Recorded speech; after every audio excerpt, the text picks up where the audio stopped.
Time now for Flashback, with a recap of stories that made headlines during the week. On Monday, about 4 personnel of the Nigeria Security and Civil Defense Corps in Niger State were killed.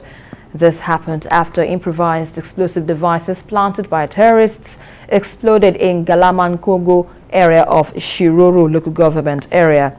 The incident was confirmed by the police spokesperson of the Niger State Command, Wasiu Abiodun, who said 6 other persons were killed and houses set ablaze. A spokesman of the Coalition of Shiroro Associations, Salis Sabo, said the community was on Sunday night razed by bandits before the IEDs were planted.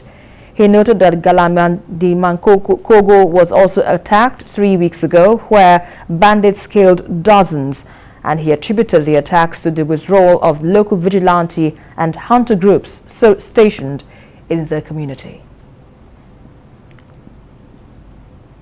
And also on Monday, the United Kingdom announced a £10 million in concessional aid to support energy transition in Nigeria. The funds, according to the UK Minister for Africa, Vicky Ford, will also support Nigeria's COP26 commitments. The UK Minister for Africa says her country wants to continue to forge a strong partnership with Nigeria.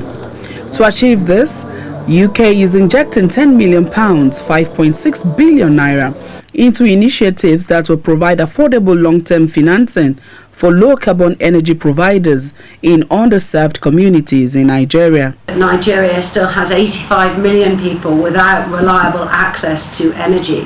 Implementation of the new plan will need to be done in a way that supports those people's needs. It is important for international partners to start contemplating on how best they can collaborate with these institutions to facilitate blended finance models that combine local institutional capital with foreign currency denominated support. An agreement on the energy transition support was signed by both parties. So over the past 5 years, we've been able to mobilize over 87 billion naira from about 17 local pension funds to invest in infrastructure in Nigeria, enabling companies to borrow up to 20-year financing in naira. The UK also signed an MOU with Nigeria to continue the fight against corruption, as the Minister for Africa announced a compensation payment of £210,610, that is £119,237,462 naira, to Nigeria following a successful investigation by the UK's Fraud Office.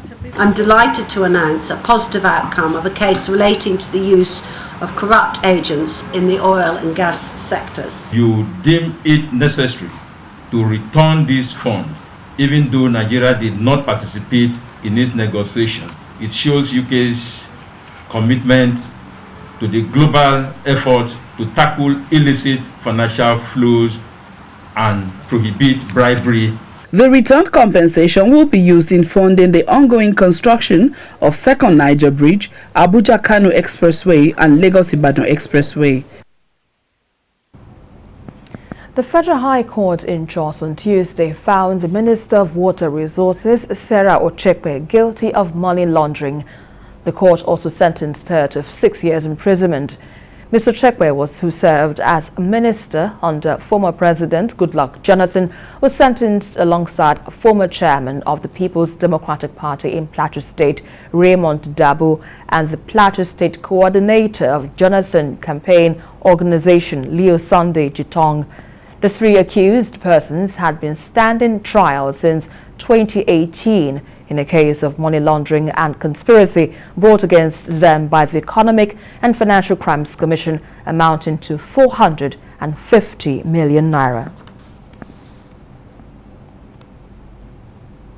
And also on Tuesday, the federal government held meeting with the leadership of the university teachers over the Academic Staff Union of Universities strike. At the meeting, the coordinator, Dr. Chris Ngige, said the government was taken aback by the renewed strike, and the Labour and Employment Minister assured the teachers that government meant no harm and was determined to implement a signed memorandum of action. But the ASU's president blamed the federal government for the resumed industrial action.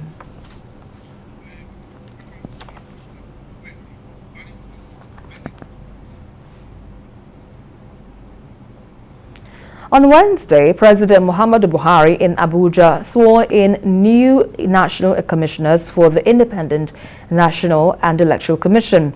In attendance were the Vice President, Professor Yemi Oshibajo, Secretary to the Government of the Federation, Boss Mustafa, and the Chief of Staff to the President, Professor Ibrahim Gambari, President of the Senate, Ahmed Lawan, Speaker of the House of Reps, Femi Gbajabiamila, and the National Security Advisor, Major General Babagana Munguno, retired.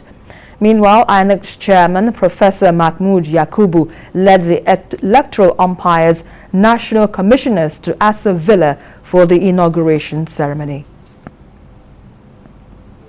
The full complements of 12 national commissioners is coming 3 days to by-elections in 4 states of the Federation, and as we plan for the Ekiti and Oshun governorship elections, and then as we continue to prepare for the 2023 general elections. We will go on firing on all cylinders now that we have the full complement of commissioners, and Nigerians should expect the best out of the commission. On Thursday, national leader of the All Progressives Congress, Bola Tinubu, received royal blessings and endorsement from the Oni of Ife, Adeyeye Enito Ogunwusi, for his 23rd presidential ambition. The former governor of Lagos was received by the governor of Osun State, Gboyega Oyetola, and many chieftains of the party and traditional rulers at the palace of the Oni of Ife. The 2023 presidential aspirant, who has been visiting Southwest monarchs, used the medium to appeal to the youth to harness the diversity of the nation for peace, progress, and unity. The visit to Ile-Ife will not be forgotten in a rush, given the crowd that thronged the palace of the Oni to show support for Asiwaju Bola Tinubu's presidential aspiration. Meanwhile, the former governor of Lagos also visited the paramount ruler of Ijesha land in Osun State, Oba Gabriel Adekunle Arumularon. As early as 8 o'clock in the morning, members and loyalists of APC had started arriving Ife to welcome Asiwaju Bola Tinubu and his team to the palace of Oni of Ife, Oba Adeyeye Ogunwusi. Banners of Asiwaju could be seen in strategic places in Ife and around the palace. The supporters also adorned the perimeter fence of the palace with campaign posters of Governor Gboyega Oyetola. A number of security operatives were deployed to the palace to maintain law and order. Different groups within the party, including the Ileroluwa flag bearers, also add color to the visit. Petty traders used the opportunity to make some sales.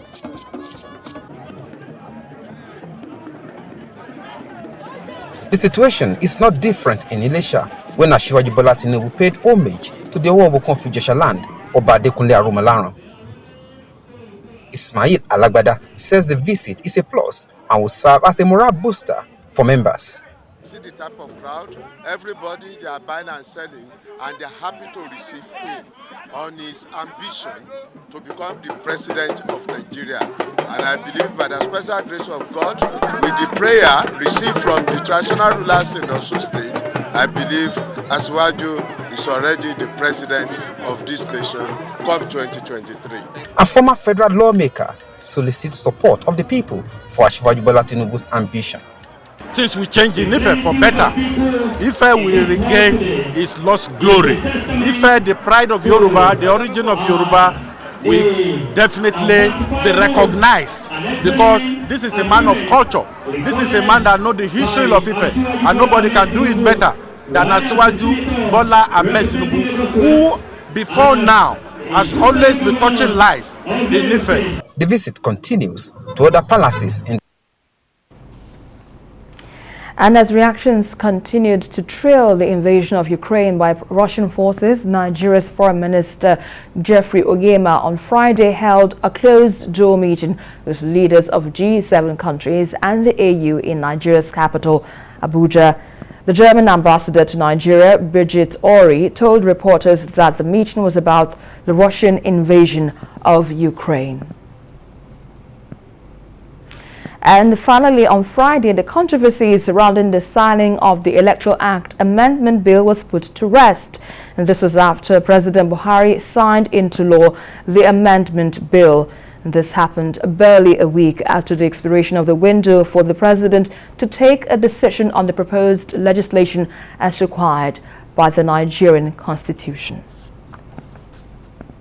The Electoral Act Amendment Bill had suffered rejection 4 times in the life of the 8th National Assembly. The bill was rejected the first time as a result of the reordering of the election sequence.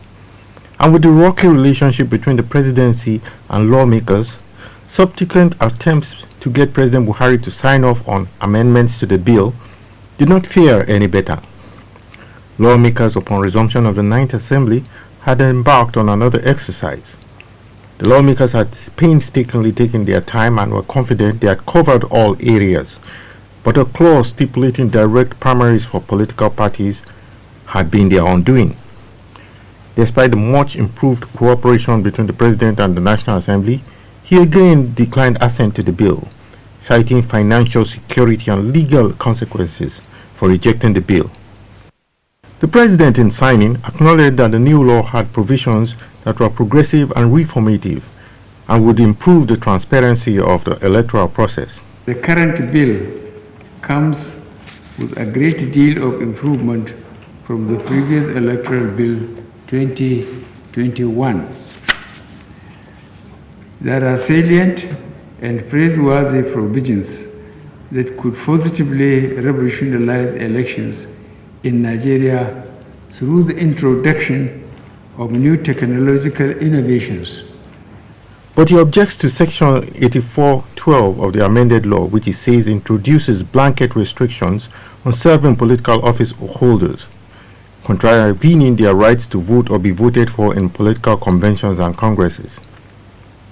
He urges members of the National Assembly to make immediate amendments that will bring the law in line with the Constitution. No political appointee at any level shall be voting delegate or be voted for at the convention or congress of any political party for the purpose of the nomination of candidates for any election. It is hoped that the electoral body can now, with its backing, organize more credible elections.